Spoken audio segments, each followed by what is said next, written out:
ઉદાહરણ 11 બે વ્યક્તિની માસિક આવકનો ગુણોત્તર 9:7 છે અને તેના માસિક ખર્ચનો ગુણોત્તર 4:3 છે.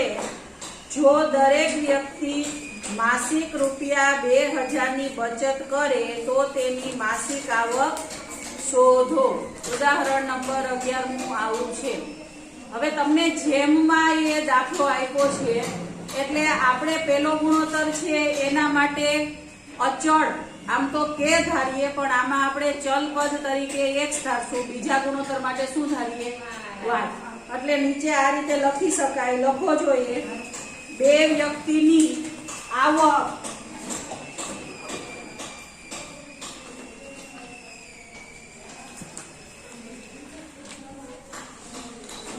કઈ કીધી છે તો કે 9:7 છે.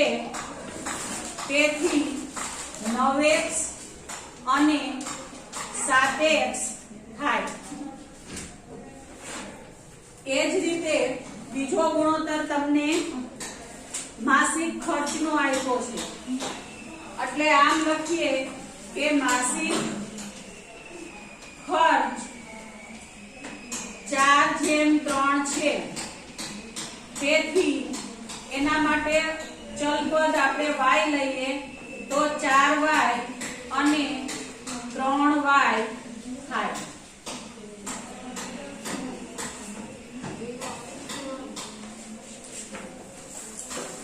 બરાબર. અને તમને શું કીધું છે કે દરેક વ્યક્તિ માસિક ₹2000 ની બચત કરે છે. આ પેલું શું કીધું છે? એને આવક છે. આ શું છે? એનો ખર્ચ. એટલે બચત માટે શું કરવું પડે? આમાંથી આ બાદ કરવું પડે. અને દરેક વ્યક્તિ માટે બચત તો 2000 આપી જ છે. એટલે આપણને બે સમીકરણ આમાં સાવ અલગ રીતે જ પૂછ્યા છે. તેથી બે સમીકરણ કયા મળશે તો કે 9x - 4y બરાબર 2000. અને એ જ રીતે બીજા વ્યક્તિ માટે શું થશે? 7x - 3y બરાબર 2000. બેની બચત તો 2000 જ છે એમ કીધું છે. બરાબર. તેથી આપણે લખીએ કે 9x - 4y બરાબર 2000 અને 7x - 3y બરાબર 2000. આ આપણે ક્યાંથી લખ્યું તો કાઉન્સમાં લખવાનું કે સૂચના મુજબ. એટલે તમારે બચત 2000 છે એવું લખવું પડે નહીં. હવે આપણે લોપની રીતે ઉકેલવું છે એટલે એ રીતે જ સમજાવું તમને. બરાબર. એટલે સમજાય પણ જાય. લોપ માટે તમારે યાદ શું રાખવાનું? x અથવા y ચલ છે એનો લોપ કરવાનો. અને લોપ કરવાનો મતલબ શું થાય કે એના સહગુણકોને સરખા કરવાના. સહગુણકો કઈ રીતે સરખા થાય તો કઈક ગુણાકાર કરીએ તો થાય. એટલે પહેલા તો તમારે મનથી નક્કી કરવું પડે કે તમારે લોપ શેનો કરવો છે, x નો કે y નો? ધારો કે અહીંયા આપણે બેયનું જોઈએ. ધારો કે હું એમ કહું કે મારે x નો લોપ કરવો છે તો બેયના સહગુણક સરખા હોવા જોઈએ. તો એવું કરવા માટે મારે શું કરવું પડે તો કે આ 9 છે એને 7 વડે ગુણીએ તો 63 થઈ જાય. અને 7 ને કેટલા વડે ગુણવા પડે? 9. બરાબર. એટલે આને ક્રમ જો આપી દઈએ તો પહેલું સમીકરણ છે એને 7 વડે ગુણવા પડે, બીજાને કેટલા વડે? 9 વડે. અને પછી બીજો નિયમ એ કે બેયની નિશાની વિરુદ્ધ હોવી જોઈએ. તો નિશાની વિરુદ્ધ કરવા માટે તમારે બાદબાકી કરવી પડે. બરાબર. જો x નો લોપ કરવો છે તો કોકને એમ થાય કે મારે y નો લોપ કરવો, તો y નો લોપ કરવા માટે અહીંયા 4 છે ને અહીંયા 3 છે. તો આને 3 વડે ગુણવા પડે અને આ સમીકરણને કેટલા વડે? 4 વડે. એવી રીતે કરીને ફરી પાછી બાદબાકી કરશો એટલે નિશાની અલગ થશે, વિરોધી થશે અને બંને ઉડી જાય. આપણા ઉપર આધારી એનો લોપ કરવો છે. અત્યારે આપણે આ x નો લોપ કરીએ છીએ. બરાબર. હવે વાક્ય લખવું ખૂબ જ અગત્યનું એટલે કે શું આપણે શું કરવાના એ બરાબર લખેલું હોવું જોઈએ કે સમીકરણ 1 * 7 - સમીકરણ 9. બરાબર. એવું લખશું. તો અહીંયા આપણે લખીએ કે હવે સમીકરણ 1 ગુણ્યા 7 માઇનસ સમીકરણ 2 ગુણ્યા, ચાલો આ ત્રણેય પદને 7 વડે ગુણી નાખો. શું થશે? 9 સત્તા 63 માઇનસ 7 ચોક 28 બરાબર 7 દુ 14 એટલે 14000. એ જ રીતે આને 9 વડે ગુણી નાખીએ તો 9 સત્તા 63 માઇનસ 9 તેરી 27 બરાબર 9 દુ 12000. નિશાનીઓ બદલી નાખીએ. આ બને ઊભી થશે, અલગ અલગ નિશાની આવે એટલે બાદબાકી કરવાની. તો 28 માંથી 47 જાય તો 1 અને મોટાની નિશાની માઇનસ y. અહીંયા મોટાની નિશાની એટલે માઇનસ આવશે અને 18000 માંથી 14000 કાઢી 4 તો માઇનસ 4000 અને બંને બાજુ સમાન નિશાની છે એ કાઢી નાખીએ તો y બરાબર શું આવે? 4000. આ 4000 છે એ આપણે કોઈ પણ એક સમીકરણમાં મૂકી દેવાનું. કયા સમીકરણમાં મૂકીએ? બીજામાં મૂકવું છે. હાલો તો એમાં મૂકીએ કે y બરાબર 4000 ને સમીકરણ 2 માં મૂકતા. ચાલો તો પેલા સમીકરણ 2 હું લખું 7x ઓછા 3y બરાબર 2000. ચાલો કિંમત મૂકો જોઈએ. y ની જગ્યાએ 4000 મૂકશું. 7x બરાબર 7x માઇનસ 3 4000 બરાબર 2000. હવે આપણે x ને કરતા કરીએ તો 4 તેરી 12000 માઈનસ છે, ઓલી બાજુ લઈ જઈએ પ્લસ એટલે 2000 પ્લસ 12000 બરાબર. ડાયરેક્ટ લખી નાખો. શું કીધું આપણે? 2000 પ્લસ 12000 અને હજી મેં 7 ય નથી લખ્યા જુઓ, કારણ કે ઈ ક્યાં વહી જશે ગુણાકાર તો 12 ને 2 કેટલા થશે? 14000 અને 14000 ભાગ્યા 7 7 2 14 એટલે શું આવ્યું? 2000. તો x તમને 2000 મળ્યું અને ઓલું y 4000. x એટલે આપણે શું થયું હતું તો કે વ્યક્તિની આવક. આવક. તો તેથી લખવાનું કે વ્યક્તિની આવક 2000 રૂપિયા અને ખર્ચો કેટલો થશે? 4. જોવા જોઈએ ખર્ચો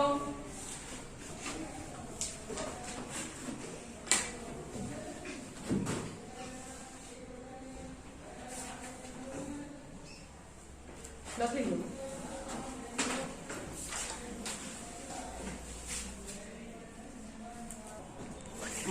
હવે બે વ્યક્તિની જુદી જુદી આપણે શોધીએ માસિક આવક અને ખર્ચા તો કઈ રીતે થશે જુઓ. આપણે આવક પહેલા લખીએ. આવક કઈ કઈ છે તો કે 9x અને 7x એટલે કે 9 ગુણ્યા x એટલે 2000 એટલે કેટલું આવશે? 18000.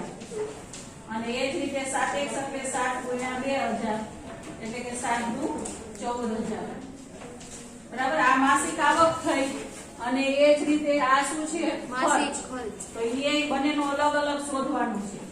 તો ખર્ચ તમે કયો કયો લીધો છે? 4y 3y અને 3y. તો 4y એટલે 4 ગુણ્યા y તમને કેટલા? 4000. તો ચોકે ચોકે 16000 અને 3y એટલે 3 ગુણ્યા 4000 એટલે કે 12000. તો 4 જવાબ થાય. ની એક સંખ્યા 13. શું બે અંકોની એક સંખ્યા અને તે સંખ્યાના અંકોની અદલા બદલી કરતા મળતી સંખ્યાનો સરવાળો 66 છે અને જો તે સંખ્યાના અંકોનો તફાવત 2 હોય તો તે સંખ્યા શોધો. આવી કેટલી સંખ્યાઓ છે એમ તમને કીધું છે. હવે જ્યારે બે અંકની સંખ્યાની વાત કરતા હોય ને ત્યારે શું ધારવાનું એ તમારે ખાસ ધ્યાન રાખવાનું. જેમ કે બે અંકની કોઈ પણ સંખ્યા કયો જોઈએ તમે? 11. એવા સલાહ ઉદાહરણો આપજો. 11 12 13 કીધું, હાલો 11 હું રાખું છું, પછી 12 13 નહીં પણ એને બદલે આપણે રાખીએ 37 કઈક છે ને વિવિધતા હોય એવું બોલાય. બરાબર. આ બધી સંખ્યાઓ બે બે અંકની છે. હવે ઈ બંનેના અંક કયા કયા થાય તો એક એક. આના બે અંકની વાત કરીએ તો 3 4 આના બે અંકની વાત કરીએ તો 9 અને 8 થાય. પણ તમે એક યો જોઈએ કે એક અને એક વચ્ચે શું પ્રક્રિયા કરીએ. ગણિતની પ્રક્રિયા. ગણિતની પ્રક્રિયા કઈ હોય? સરવાળો, બાદબાકી, ગુણાકાર ને ભાગાકાર. એમાંની કઈ પ્રક્રિયા કરીએ તો આ 11 મળે. એ જ રીતે 3 અને ગુણાકાર કરીએ તો 1 * 1 એટલે 1 મળે. 3 * 7 કરીએ તો 21 મળે. એટલે કાઈક પ્રક્રિયા થાય છે કે જેથી એ કરવાથી આ બધી સંખ્યાઓ મળે. કઈ સંખ્યા કઈ રીતે મળે કહું તમને. જુઓ, આ આંકડો છે એને 1 વડે ગુણી અને આને 10 વડે ગુણીએ પછી બેયનો શું કરીએ? સરવાળો. એટલે કે 3 * 10 એટલે કેટલા થશે? 30 + 7 કેટલા મળ્યા? 37. એ જ રીતે આને 10 10 નવા 90 90 + 8 1 ગુણ્યા 1 10 વત્તા 1 11 તો 10 વડે શું કામ ગુણ્યા? આ તમારે પાંચમામાં આવી જ હતું. ખબર? આ બધી સંખ્યાઓને કઈ સંખ્યા કહેવાય? એકમનો અંક કહેવાય. એકમનો અંક એટલે 1 વડે ગુણવાનો. દશકનો અંક એટલે કેટલા વડે ગુણવાનો? 10 વડે. અને ધારો કે 3 આંકડાની સંખ્યા હોય તો 100 વડે. અને પછી બધાનો સરવાળો થાય એટલે આ સંખ્યા મળે. બરાબર? તો કહેવાનો મતલબ એમ કે જ્યારે બે અંકની સંખ્યા દે ત્યારે તમારે અંક ધારવાના કયા હોય? એક એકમનો અંક ધારવાનો અને એક કયો અંક ધારવાનો? દશકનો. આપણે એકમનો અંક છે એને x વડે ધારશું. દશકનો અંક શું ધારશું? y. તો એના દ્વારા બનતી સંખ્યા મારે શોધવી હોય તો હવે કયો જોઈએ? આ નિયમ મુજબ કઈ સંખ્યા કહેવાય? દશકના અંકને 10 વડે ગુણવાના. એટલે 10 વાળી એમાં એકમનો અંક ઉમેરવાનો એટલે x. એટલે જે બે અંકની આપણે સંખ્યા શોધવી છે એમાં આપણે આ રીતે કરશું કે એકમનો અંક x વડે લઈશું, દશકનો અંક y, અને તેથી બનતી સંખ્યા કઈ થાય? 10y + x. એ શું કામ આવી એટલા માટે મેં તમને આ સમજાણું ને. આ બરાબર છે? એટલે હવે આપણે અહીંયા લખશું કે તે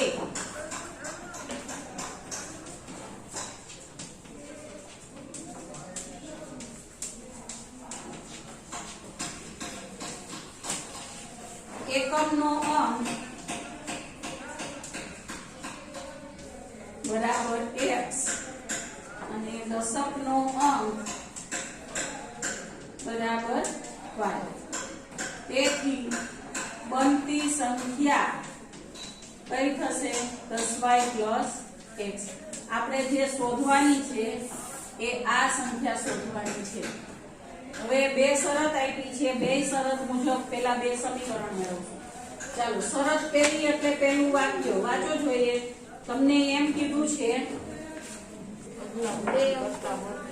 જો બે અંકોની એક સંખ્યા અને તે સંખ્યાના અંકોની અદલાબદલી કરતા મળતી સંખ્યા. પેલા તો બે અંકોની સંખ્યા એટલે આપણે કઈ લખી? 10 લખી કહેવાય 10y + x. હવે એની અદલાબદલી કરી નાખીએ તો x અને y ની અદલાબદલી કરી નાખીએ એટલે શું થાય? 10x + y. થાય ને? અંકોની અદલાબદલી કરતા મળતી સંખ્યા મૂળ સંખ્યા આ. એના વચ્ચે તમને શું કીધું છે કે બે અંકોની સંખ્યા એટલે કે આ એ અદલાબદલી કરતા મળતી સંખ્યા એ બેયનો સરવાળો 66 છે. એટલે બેયનો સરવાળો એટલે અહીંયા મારે વચ્ચે શું મૂકવું પડે? વત્તા. પણ મૂળ સંખ્યા અદલાબદલીથી મળતી સંખ્યા એ સરવાળો કેટલો આપ્યો? 66. ચાલો, શું થશે? x + 10x 11x. એ જ રીતે 10y + y 11 બરાબર 66. સામાન્ય શું નીકળી જશે? 11. બરાબર. તો 11 કાઢી નાખું. x + y બરાબર 66. 11 × 6 બરાબર 11 × 66. તેથી x + y બરાબર શું મળી ગયું? 6. આ સમીકરણ 13. બરાબર. હવે શરત 2 મુજબ બીજું સમીકરણ મેળવીએ. તો શરત 2 તમને આપી જ છે. જુઓ જોઈએ શું આપી? બંને અંકોનો તફાવત 2 તફાવત 2 આપ્યો. બંને અંકોનો તફાવત એટલે એકમનો અંક અને દશક અંક. ઈ બેનો તફાવત એટલે બાદબાકી ટૂંકમાં x y. એ કેટલો આપ્યો? 2 કીધું ને? હા તો x y બરાબર 2 થાય. પણ જુઓ હવે અહીંયા પાછા બે મુદ્દા ક્યાં કે એકમનો અંક કઈ મોટો હોય દશકનો મોટો હોય. ઈ તમે કહી શકો કયો મોટો છે અને ઈ આપણને સ્પષ્ટતાય નથી કહી. એટલે કાં આમ હોઈ શકે અથવા શું હોઈ શકે? y ઓછા x બરાબર 2. બરાબર. આમાં આપણે એકમનો અંક એટલે x એને મોટો રાખ્યો. ઓમાં શું મોટું રાખ્યું? દશકનો. તમને સ્પષ્ટતા નથી કરી એટલા માટે. બસ હવે આને સમીકરણ 2 કહી અને 2 વખત ઉકેલવું પડશે. બરાબર. 2 વખત કેમ ઉકેલશું? પહેલા તો હવે તમને ખબર છે, જુઓ લોપની રીતે ઉકેલીએ તો x છે જ. હા તો ડાયરેક્ટ બાદબાકી કરી નાખો. ધારો કે તમારે બાદબાકી નથી કરવી તો y એ એમનો છે અને y માં તો એક ઓછા છે ને એક વત્તા છે, તો સરવાળો કરી નાખો. જો સરવાળો કરશો તો y નો લોપ થશે, બાદબાકી કરશો તો x શું કરવું છે? x નો એટલે બાદબાકી કરવાની ને. તો અહીંયા લખવાનું કે સમીકરણ 1 માઈનસ સમીકરણ 2. ચાલો સમીકરણ 1 એટલે x y બરાબર 6. નીચે આ લખ નાખીએ. બાદબાકી કરવી એટલે નિશાનીઓ બદલી નાખી.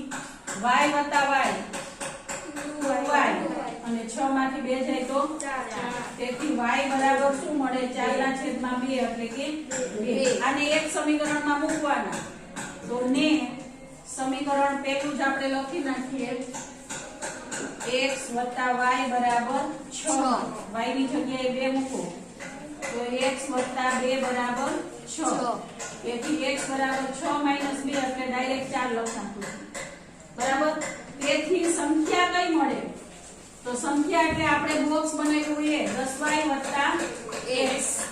તો શું થશે? 10 * y એટલે 2 અને વત્તા 4 એટલે 20 ને 4 24. તો આ સંખ્યા મળે. ક્યારે આ સંખ્યા મળે? જો એકમનો અંક મોટો હોય તો. હવે આ રીતે કરીએ તો એ પાછી આની આ જ પ્રોસેસ કરવાની. ચાલો કરો જોઈએ. આમાં એ જ કરશું. સમીકરણ 1 માઈનસ સમીકરણ 2 બરાબર. તો સમીકરણ 1 એટલે પાછું x લખો y બરાબર 6. હવે અહીંયા શું થશે? y - x બરાબર 2. નિશાનીઓ બદલી નાખીએ. ચાલો હવે x નું સાદુરૂપ આપીએ ને ત્યારે x વાળું જ પદ જોવાનું. તો આ x એ વત્તા છે અને આ x એ કેવો છે? વત્તા. એટલે 2x થશે. ત્યારે વત્તા y અને અહીંયા શું થશે? ઓછા y. y નો લોપ થશે કહેવાનો મતલબ એ. બરાબર. અને અહીંયા 6 - 2 એટલે તો 4 જ થાય. x x બરાબર 2 થાય. હા. એને ફરી પાછું સમીકરણ 1 માં મૂકીએ એટલે કે x y બરાબર 6 એટલે કે 2 y બરાબર 6 તો y બરાબર 4. તેથી સંખ્યા કઈ મળશે? 10y x. ચાલો 10 y એટલે કેટલા થયા? 4 + 2 હા 44 નહીં થાય બેટા? 10 એટલે 2 જવાબ આવે. 24 કરો તોય સાચો અને 42 કરો તો પણ સાચો. સાચો.